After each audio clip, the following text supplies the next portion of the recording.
ಮುಂಡರಗಿ ತಾಲೂಕು ಆಸ್ಪತ್ರೆಯಲ್ಲಿ ಸುಮಾರು 1 ಲಕ್ಷ ರೂಪಾಯಿಯ ಬೆಲೆಯ ಆಭರಣಗಳನ್ನು ಕಳೆದುಕೊಂಡಿದ್ದ ಮಹಿಳೆಗೆ ಸಿಸಿಟಿವಿ ಕ್ಯಾಮೆರಾ ಸಹಾಯದಿಂದ ಅವುಗಳನ್ನು ಹುಡುಕಿ ಮಹಿಳೆಗೆ ಮರಳಿ ಹಸ್ತಾಂತರಿಸಲಾಯಿತು. ಒಂದು ಚೀಲದಲ್ಲಿ ಆಭರಣಗಳನ್ನು ಇಟ್ಟಿದ್ರು. ಅದು ವಾಶ್ರೂಮ್ ಹೋದಾಗ ಚೀಲವನ್ನು ಹೊರಗಡೆ ಇಟ್ಟಾಗ ಒಬ್ಬ ಹುಡುಗ ಈ ವೇಳೆ ಚಿನ್ನ ಕದ್ದವನನ್ನು ಪತ್ತೆ ಹಚ್ಚಿದ ಯಲ್ಲಮ್ಮ ಹಾಗೂ ಶೋಭಾ ಖಾಕಿ ಸಿಸ್ಟರ್ಗೆ ತುಂಬ ಹೃದಯದ ಅಭಿನಂದನೆ ಸಲ್ಲಿಸಿದರು.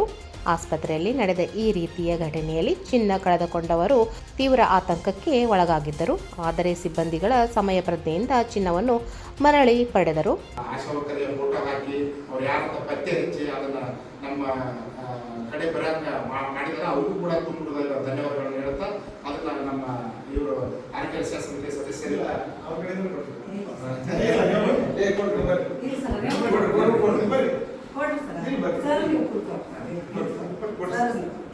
ಈ ಸಂದರ್ಭದಲ್ಲಿ ತಾಲೂಕು ಆರೋಗ್ಯ ಅಧಿಕಾರಿಗಳಾದ ಡಾಕ್ಟರ್ ಲಕ್ಷ್ಮಣ್ ಪೂಜಾರ್, ಆರೋಗ್ಯ ರಕ್ಷಾ ಸಮಿತಿ ಸದಸ್ಯರಾದ ಆನಂದಗೌಡ ಪಾಟೀಲ್ ಹಾಗೂ doctor Iranna Sarvi, Buttu Hosamani, Yallamma sister, Shobha sister, Sudha Holige, Renuka Chowdki ಉಪಸ್ಥಿತರಿದ್ದರು. Hodchappa Tigri, 9 live news, Gadag.